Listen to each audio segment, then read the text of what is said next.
So today we're going to talk about an operating system, but it's not one built on silicon. Nope, this one was forged in the fire of 16th century Japan. We're calling it the Uesugi OS, and you're about to see how its ancient principles of ethics and trust are building the ultimate unbreachable defense in the modern age of AI. Okay, let's set the scene. Picture the very near future, say the year 2026, a world that is absolutely saturated with artificial intelligence. I mean, these models are creating code, art, complex strategies, all faster than you can even blink. We've built these technological marvels, right? A world with unbelievable efficiency and creativity. But, all this progress, it came with a pretty steep price. A hidden cost we're just now starting to really get our heads around. Because in this new world, trust, well, it's a dying currency. It has been watered down by this constant flood of AI-generated misinformation. Deepfakes so convincing they make reality itself feel like just a suggestion.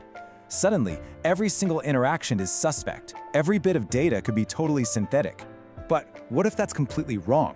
What if, in a world where literally anything can be faked, that genuine, verifiable trust isn't just valuable? What if it becomes the single most critical asset a company or anyone can possibly have? Maybe it's the ultimate competitive advantage. To really get this, we have to look back in time, not to some tech garage in Silicon Valley, but to the Sengoku period of Japan.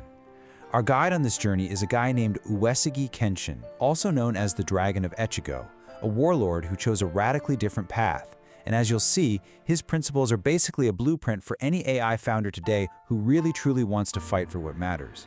So let's properly diagnose the problem here. By 2026, the entire AI industry is starving. But it's not a famine of data, or compute power, or money. No, it's a famine of trust.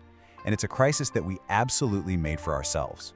And this slide, it just lays it all out, doesn't it? The industry is just plagued by models that reinforce these awful stereotypes, poisoning our digital spaces. You have companies scraping personal info without anyone's consent, basically treating our privacy like a natural resource to be plundered. And when things go wrong, well, there's no transparency, which just leaves all of us feeling totally powerless. It's a system that's been built for short-term profits, and it's creating this massive long-term trust deficit that could unravel the whole thing. But back in the 16th century, a time of even more ruthless life-or-death competition, Uesugi Kenshin showed us there was another way. While all his rivals were fighting for land and gold, Kenshin, he was fighting for something else entirely.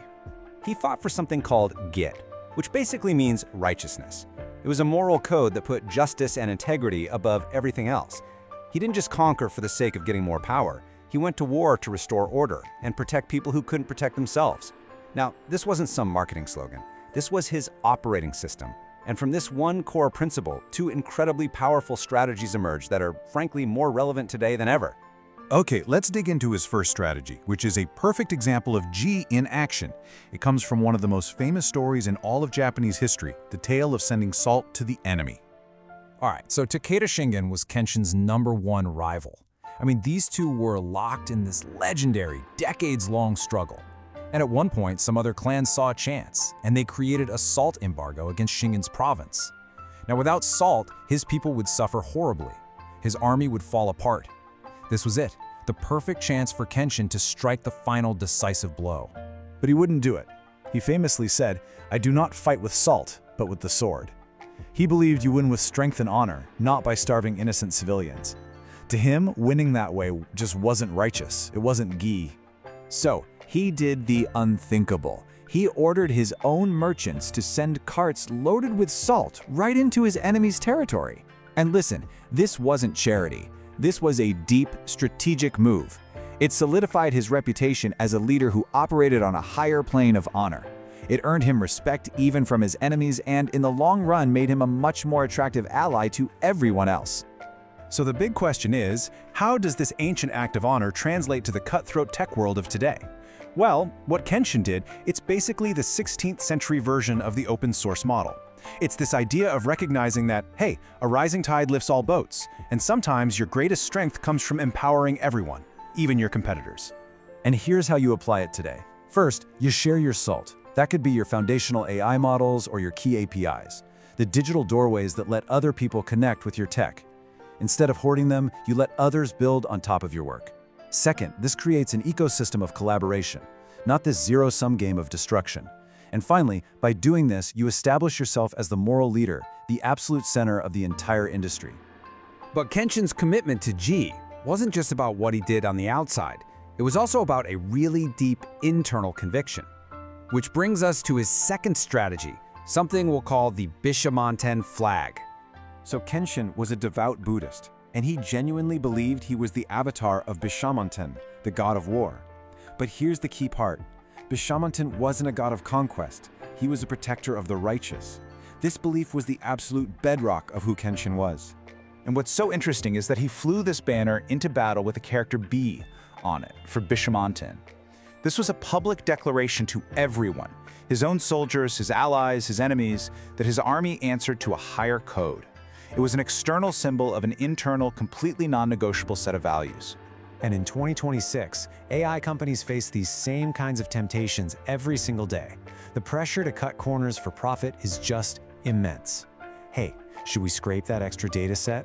You know, we probably shouldn't, but should we ignore that bias in the model just to ship faster? Should we keep our algorithm a total black box so no one can hold us accountable? These are the daily choices that truly define a company's character. So, your Bishamonten, it's your public, unwavering commitment to AI ethics and safety.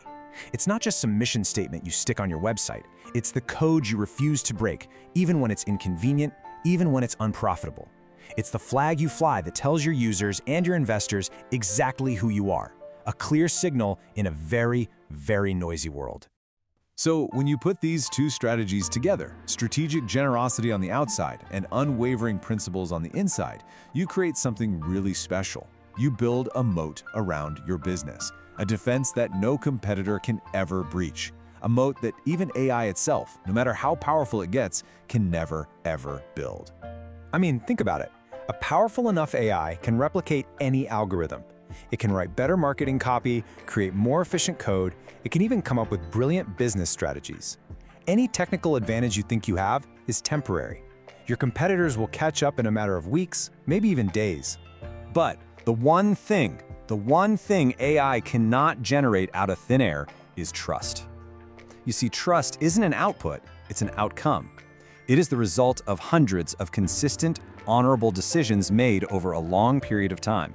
It has to be earned, it cannot be engineered. And in the trust famine of 2026, it is the single most valuable and defensible asset on the planet. So, what does this all mean for the future of AI?